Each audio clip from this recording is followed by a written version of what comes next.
माना कि पुरुष बलशाली है, माना कि पुरुष बलशाली है, पर जीतती हमेशा एक नारी है। कन्हैया के 56 भोग पर सिर्फ एक तुलसी भारी है, सिर्फ एक तुलसी भारी है। राधे राधे दोस्तों, कैसे हैं आप सभी। चलिए शुरू करते हैं आज की सुंदर कहानी, जो कि इस प्रकार है। तो दोस्तों, एक बार की बात है, सत्यभामा जो कि कृष्ण की दूसरी पत्नी थी, वो बहुत ही ज़्यादा घमंडी स्त्री थी। उनका मानना था कि वो सबसे सुंदर और सबसे अमीर स्त्री हैं, क्योंकि उनके पिता बहुत ही धनवान व्यक्ति थे। तो सत्यभामा के पास जो भी रत्न, आभूषण और संपत्ति जो भी उनके पास था, स्वाभाविक रूप से ही घमंड होने की उनकी बहुत बड़ी समस्या थी। एक बार कृष्ण के जन्म दिवस के अवसर पर सत्यभामा ने सोचा कि अब वह सबको दिखाएगी कि वह कृष्ण से कितना प्रेम करती है। तो उसने तय किया कि वो कृष्ण के वजन जितना सोना शहर के लोगों को बांटेगी। इसे तुलाभार कहते हैं दोस्तों। यह मंदिरों में होता है, जो कि एक बड़े तराजू में अपने वजन के बराबर मक्खन, घी या चावल या कुछ और रखकर वो चीज़ें लोगों में बांटी जाती है। चावल, नमक डालकर या सोना या कुछ भी आप दे सकते हैं जो देना चाहें। ये प्राचीन परंपरा जो कि हमारी संस्कृति का एक हिस्सा है। तो दोस्तों, सत्यभामा ने तुलाभार की व्यवस्था की। लोग बहुत प्रभावित हुए, लेकिन कृष्ण पर इन बातों का कोई असर नहीं हुआ। वे जाकर तराजू के एक पलड़े पर बैठ गए। सत्यभामा ये अच्छे से जानती थी कि उनका वजन कितना है, और उसने उतना ही सोना तैयार कर लिया।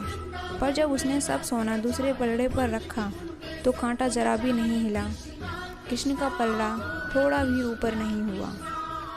ऐसा ही कुछ तब भी हुआ जब कृष्ण एक शिशु थे और एक राक्षस आकर उन्हें ले जाना चाहता था। तब कृष्ण ने अपने वजन इतना बढ़ा लिया कि राक्षस वहीं गिर पड़ा और कृष्ण ने उसके ऊपर बैठकर उसे कुचल दिया। तो इसी प्रकार से इस बार भी कृष्ण अपना वजन बढ़ाकर तराजू में बैठ गए।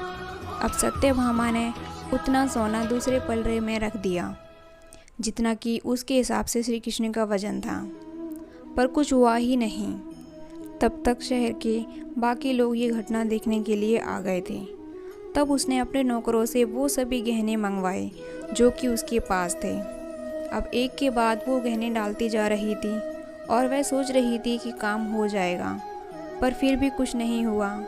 तब उसने वो सब कुछ रख दिया जो उसके पास था, पर पलड़ा तो जरा भी नहीं हिला। तो अब सत्यभामा रोने लगी, क्योंकि ये सब उसके लिए बहुत ही शर्मजनक था, क्योंकि सारा शहर देख रहा था और उसके पास पर्याप्त सोना नहीं था। वो जो हमेशा अपनी संपत्ति के बारे में इतना घमंड करती थी, उसके पास पर्याप्त सोना नहीं था। और उसने सोचा कि अब उसे कुछ समझ नहीं आ रहा कि वो क्या करे। तब उसने रुक्मणी की ओर देखा, जिससे कि वह हमेशा जलती थी और हमेशा परेशान रहती थी। उसने रुक्मणी से पूछा, अब मैं क्या करूं? क्योंकि ये बात सिर्फ मेरे लिए ही नहीं, पर तुम्हारे और हम सब के लिए भी बहुत शर्मजनक है। मैं क्या करूं? तब रुक्मणी बाहर गई और तुलसी के पौधे के 3 पत्ते उठा लाई।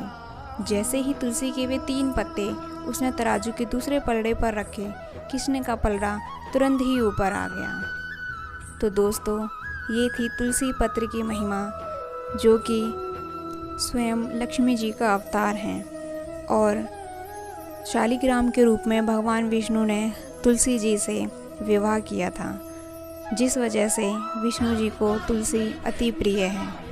तो दोस्तों, जब भी हम ठाकुर जी को भोग लगाते हैं तो उसमें तुलसी पत्र को अवश्य ही शामिल करते हैं। तो दोस्तों, ये थी हमारी आज की कहानी। आशा करती हूँ आपको ये कहानी ज़रूर पसंद आई होगी। कमेंट में जाकर जय श्री राधे, जय श्री कृष्ण अवश्य लिखें। धन्यवाद दोस्तों।